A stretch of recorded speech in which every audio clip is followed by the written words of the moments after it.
She is like Saint Anne. Yes, the concierge is the image of Saint Anne, with that black cloth over her head, the wisps of grey hair hanging, and the tiny smoking lamp in her hand. Really very beautiful, I thought, smiling at Saint Anne, who said severely, 6 o'clock.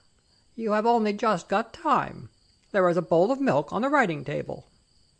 I jumped out of my pyjamas and into a basin of cold water, like any English lady in any French novel. The concierge, persuaded that I was on my way to prison cells and death by bayonets, opened the shutters, and the cool, clear light came through. A little steamer hooted on the river. A cart with 2 horses at a gallop flung past.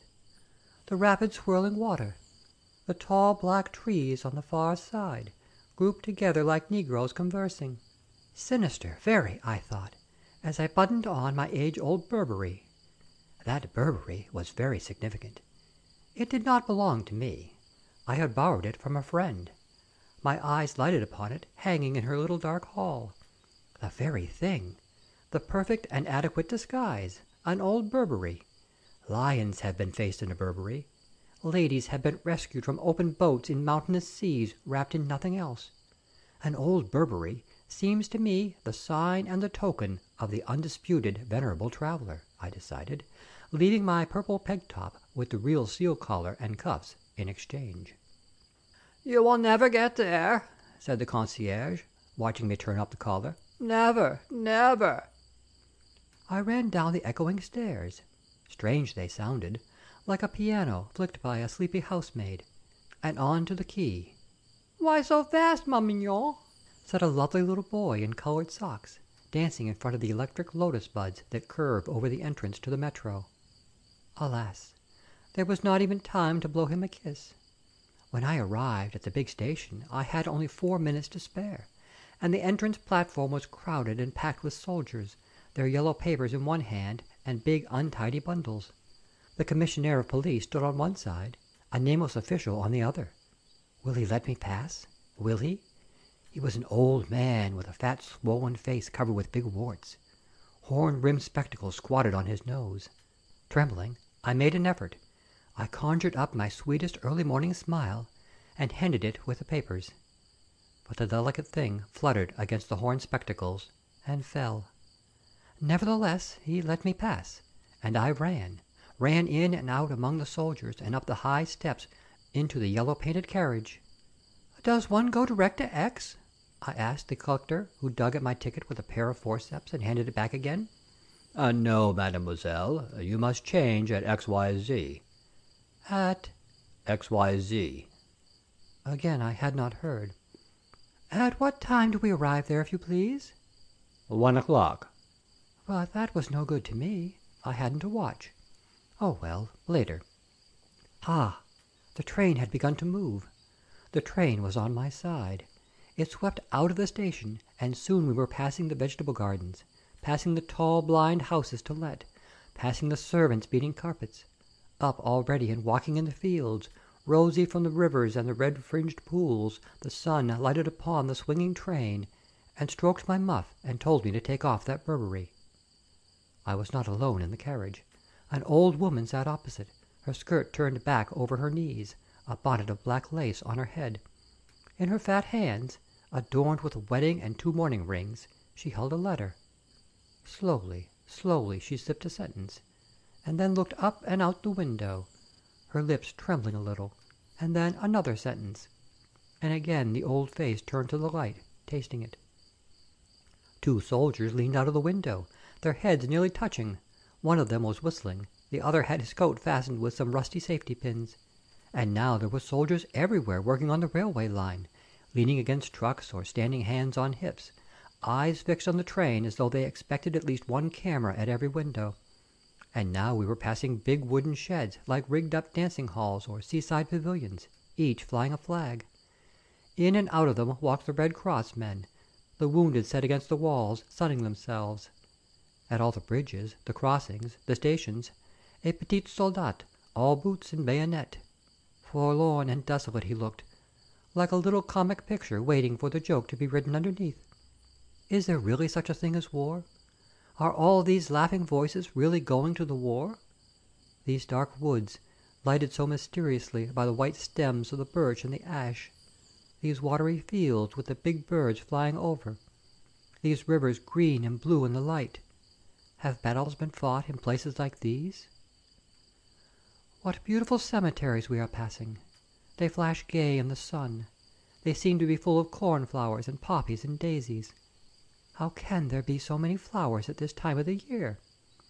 But they are not flowers at all. They are bunches of ribbons tied on to the soldiers' graves. I glanced up and caught the old woman's eyes. She smiled and folded the letter. "It is from my son, the first we have had since October. I am taking it to my daughter-in-law." "Huh? Yes, very good," said the old woman, shaking down her skirt and putting her arm through the handle of her basket. "He wants me to send him some handkerchiefs and a piece of stout string." What is the name of the station where I have to change? Perhaps I shall never know. I got up and leaned my arms across the window rail, my feet crossed. One cheek burned as in infancy over the way to the seaside. When the war is over, I shall have a barge and drift along these rivers with a white cat and a pot of mignonette to bear me company. Down the side of the hill filed the troops, winking red and blue in the light. Far away, but plainly to be seen, some more flew by on bicycles. But really, ma France adorée, this uniform is ridiculous. Your soldiers are stamped upon your bosom like bright, irreverent transfers. The train slowed down, stopped. Everybody was getting out except me. A big boy, his sabots tied to his back with a piece of string, the inside of his tin wine-cup stained a lovely impossible pink, looked very friendly. "Does one change here perhaps for X?" Another, whose kepi had come out of a wet paper cracker, swung my suitcase to earth. What darling soldiers are! "Merci bien, monsieur.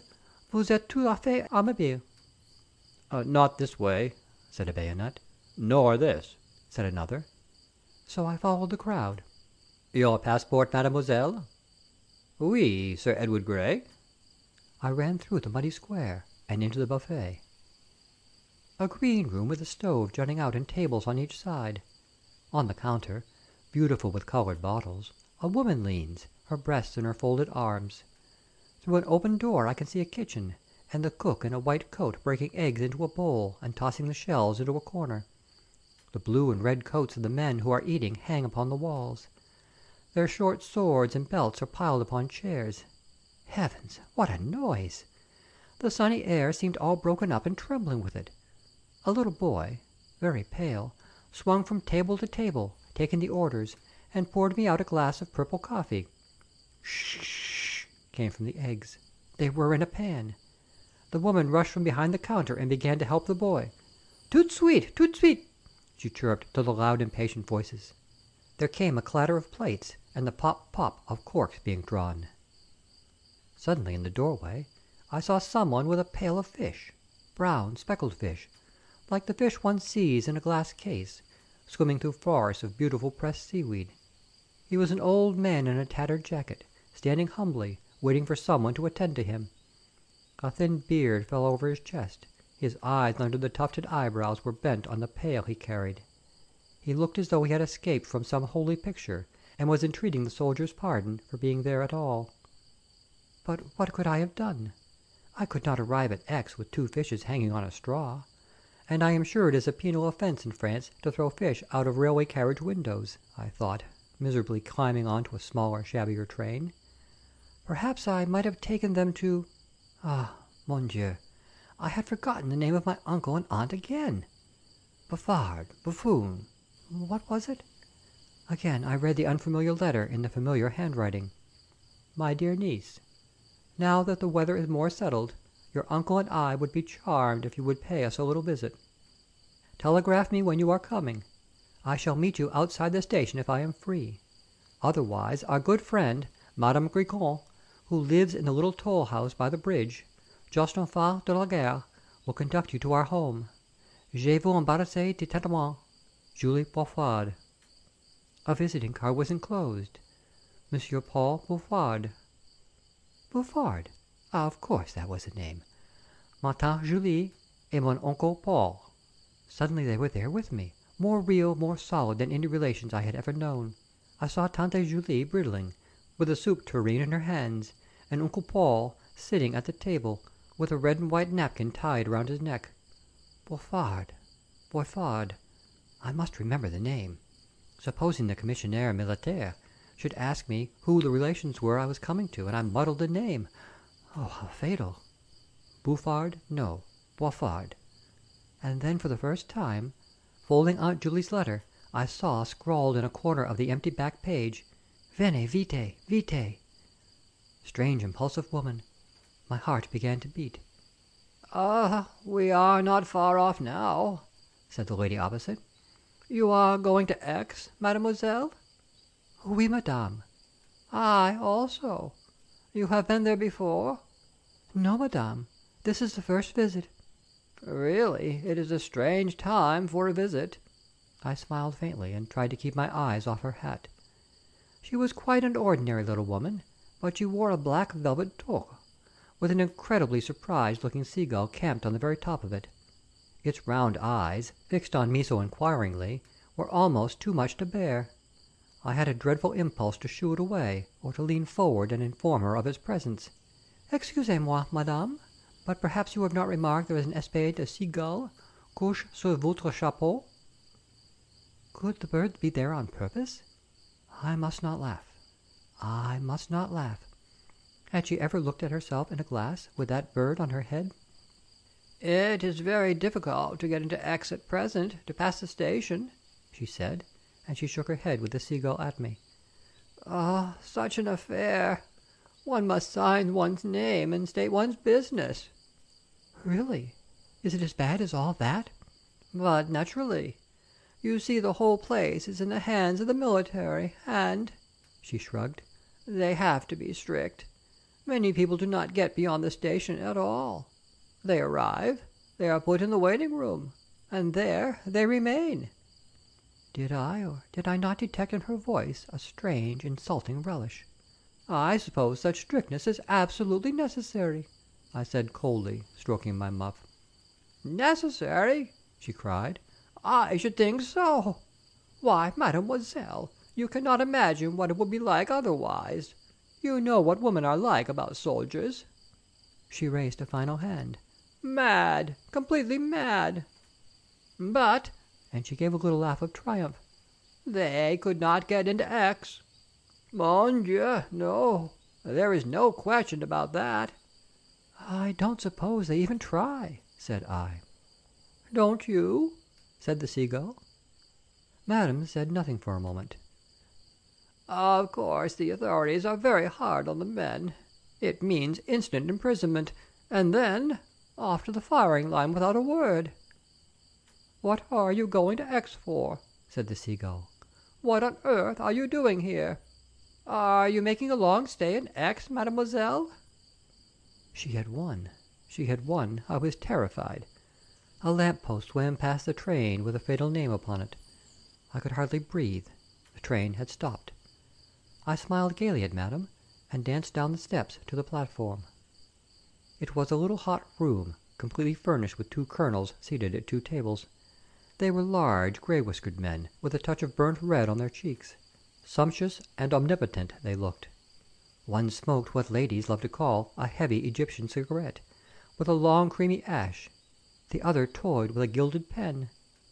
Their heads rolled on their tight collars like big overripe fruits. I had a terrible feeling, as I handed my passport and ticket, that a soldier would step forward and tell me to kneel. I would have knelt without question. "What's this?" said God One, querulously. He did not like my passport at all. The very sight of it seemed to annoy him. He waved a dissenting hand at it with a "No, je ne peux pas manger encore" air. "But it won't do. It won't do at all, you know. Look, read for yourself." And he glanced with extreme distaste at my photograph. And then, with even greater distaste, his pebble eyes looked at me. "Of course, the photograph is deplorable," I said, scarcely breathing with terror. "But it has been vised and vised." He raised his big bulk and went over to God Two. "Courage," I said to my muff, and held it firmly. "Courage." God, too, held up a finger to me, and I produced Aunt Julie's letter and her card. But he did not seem to feel the slightest interest in her. He stamped my passport idly, scribbling a word on my ticket, and I was on the platform again.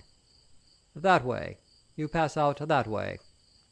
Terribly pale, with a faint smile on his lips, his hand at salute, stood the little corporal. I gave no sign. I am sure I gave no sign. He stepped behind me. And then follow me as though you do not see me, I heard him half whisper, half sing. How fast he went, through the slippery mud toward a bridge.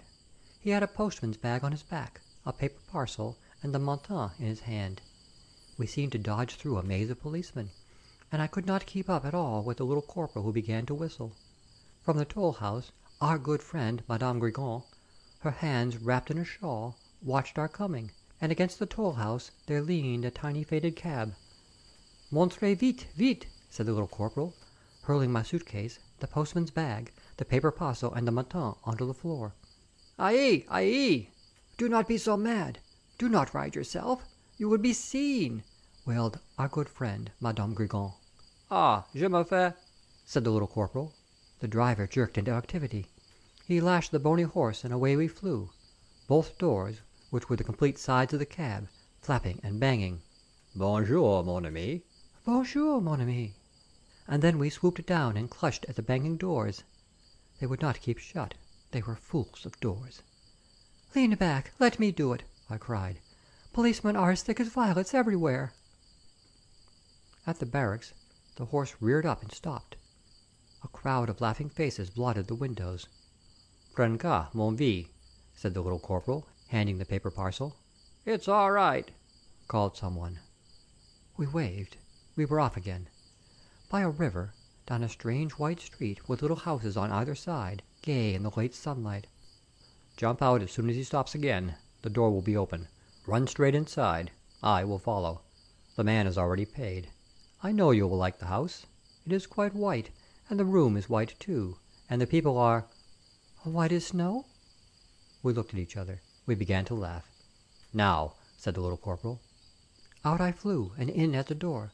There stood, presumably, my Aunt Julie. There in the background hovered, I supposed, my Uncle Paul. "Bonjour, madame. Bonjour, monsieur." "It is all right. You are safe," said my Aunt Julie. Heavens, how I loved her! And she opened the door of the white room and shut it upon us. Down went the suitcase, the postman's bag, the menton. I threw my passport up in the air, and the little corporal caught it. What an extraordinary thing! We had been there to lunch and to dinner each day, but now in the dusk and alone I could not find it. I clopped in my borrowed sabots through the greasy mud right to the end of the village, and there was not a sign of it. I could not even remember what it looked like, or if there was a name painted on the outside, or any bottles or tables showing at the window. Already the village houses were sealed for the night behind big wooden shutters. Strange and mysterious they looked in the ragged drifting light and the thin rain, like a company of beggars perched on the hillside, their bosoms full of rich unlawful gold. There was nobody about but the soldiers. A group of wounded stood under a lamp-post, petting a mangy, shivering dog. Up the street came 4 big boys singing, "Dodo, mon homme, vis vite, dodo," and swung off down the hill to their sheds behind the railway station. They seemed to take the last breath of the day with them. I began to walk slowly back. It must have been one of these houses. I remember it stood far back from the road, and there were no steps, not even a porch. One seemed to walk right through a window. And then, quite suddenly, the waiting boy came out of just such a place. He saw me and grinned cheerfully, and began to whistle through his teeth. "Bonsoir, mon petit." "Bonsoir, madame." And he followed me up the café to our special table, right at the far end by the window, and marked by a bunch of violets that I had left in a glass there yesterday. "You are too?" asked the waiting boy, flicking the table with a red and white cloth.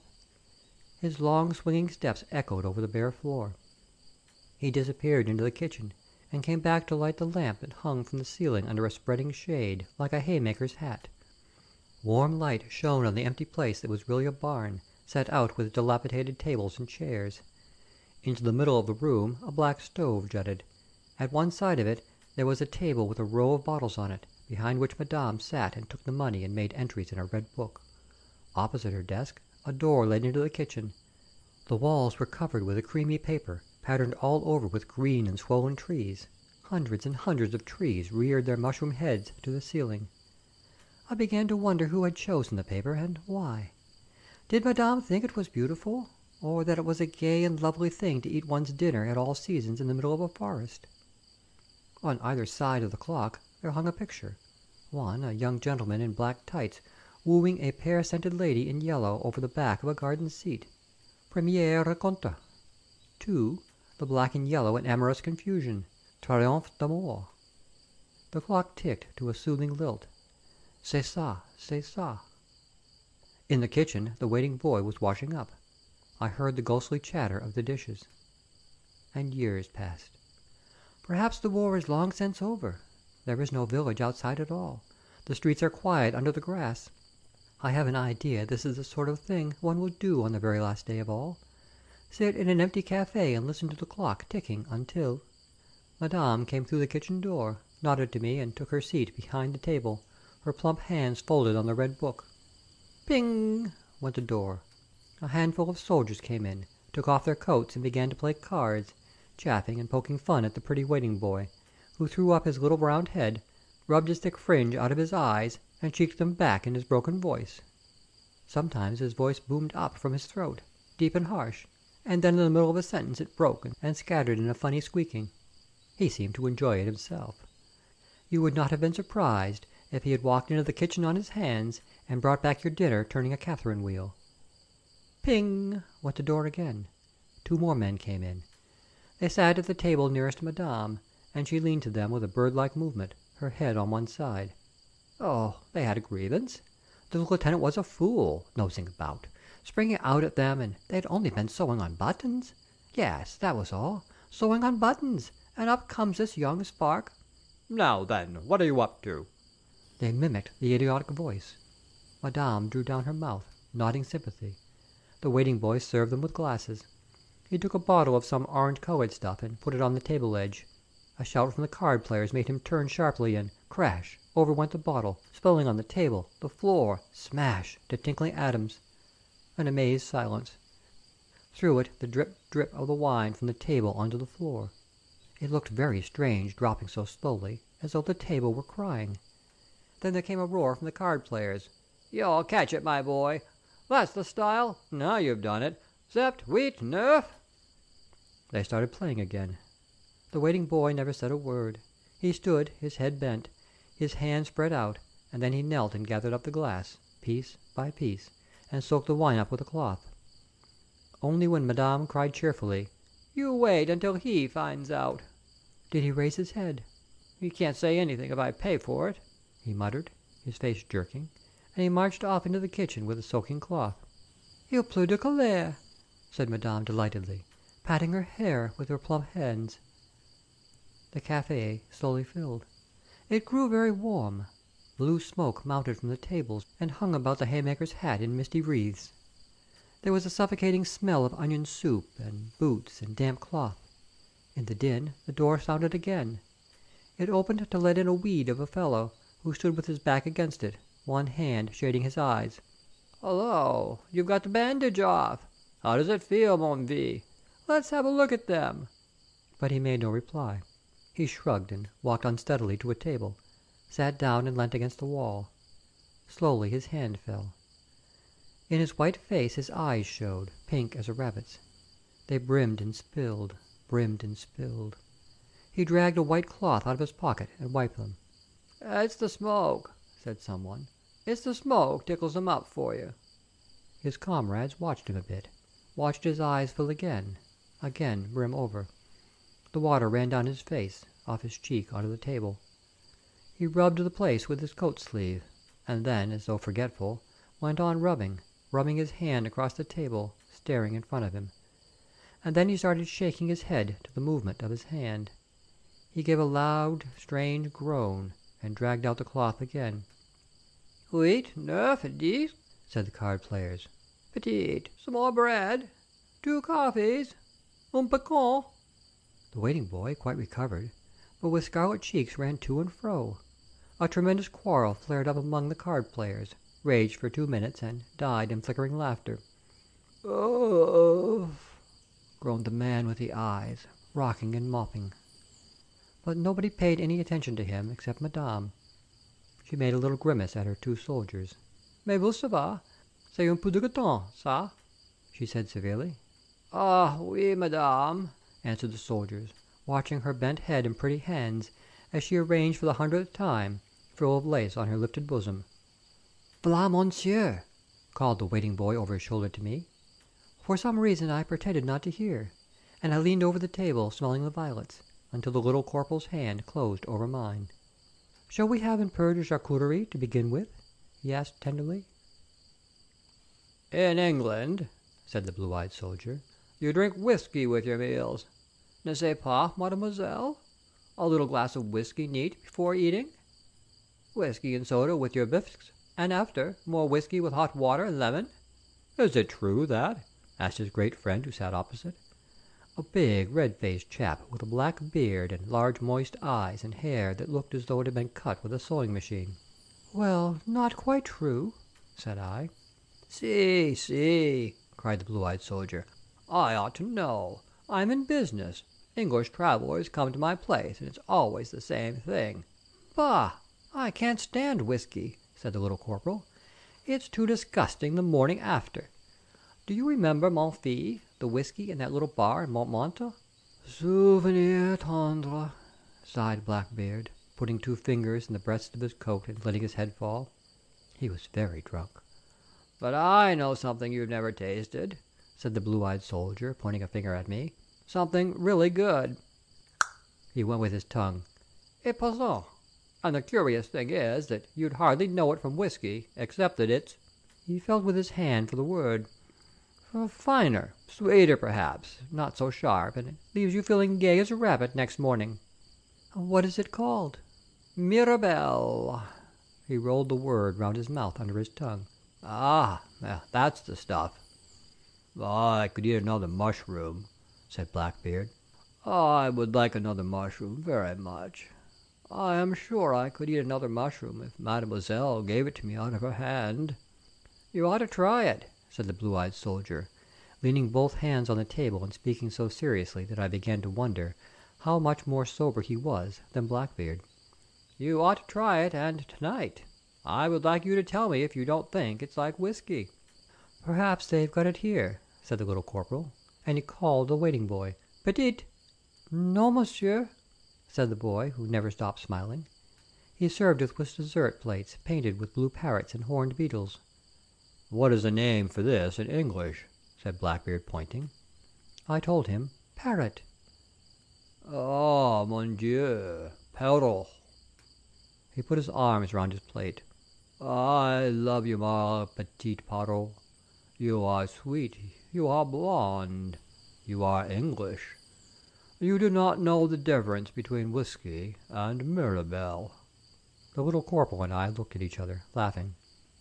He squeezed up his eyes when he laughed, so that you saw nothing but the long curly lashes. "And I know a place where they do keep it," said the blue-eyed soldier. "Café d'Amis." "We'll go there. I'll pay. I'll pay for the whole lot of us." His gesture embraced thousands of pounds. But with a loud whirring noise, the clock on the wall struck 8:30, and no soldier is allowed in a café after 8 o'clock at night. "It is fast," said the blue-eyed soldier. The little corporal's watch said the same. So did the immense turnip that Blackbeard produced and carefully deposited on the head of one of the horned beetles. "Oh, well, we'll take the risk," said the blue-eyed soldier, and he thrust his arms into his immense cardboard coat. "It's worth it," he said. "It's worth it. You just wait." Outside, stars shone between wispy clouds, and the moon fluttered like a candle flame over a pointed spire. The shadows of the dark plume-like trees waved on the white houses. Not a soul to be seen. No sound to be heard but the hush, hush of a far-away train, like a big beast shuffling in its sleep. "You are cold," whispered the little corporal. "You are cold, ma fille."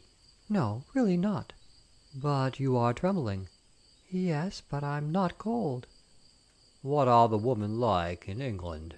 asked Blackbeard. "After the war is over I shall go to England. I shall find a little English girl and marry her and her parole." He gave a loud, choking laugh. "Fool!" said the blue-eyed soldier, shaking him, and he leant over to me.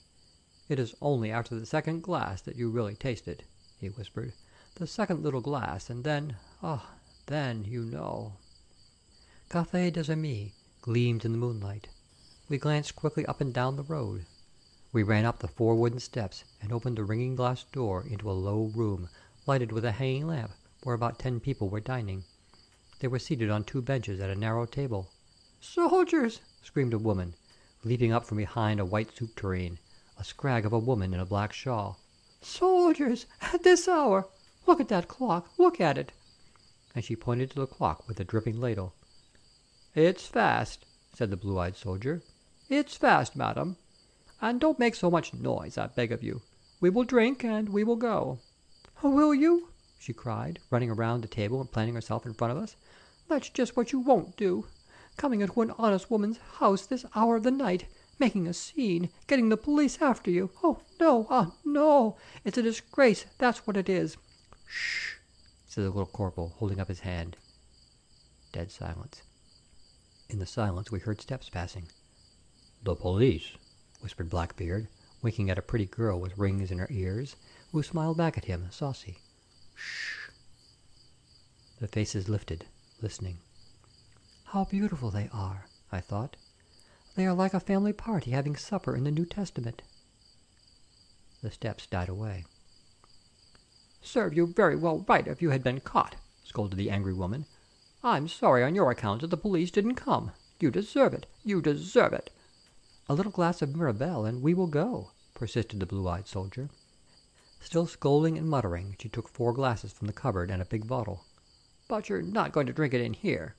Don't you believe it." The little corporal ran into the kitchen. "Not there, not there, idiot!" she cried. "Can't you see there's a window there, and a wall opposite where the police come every evening to—" "Shh!" Another scare.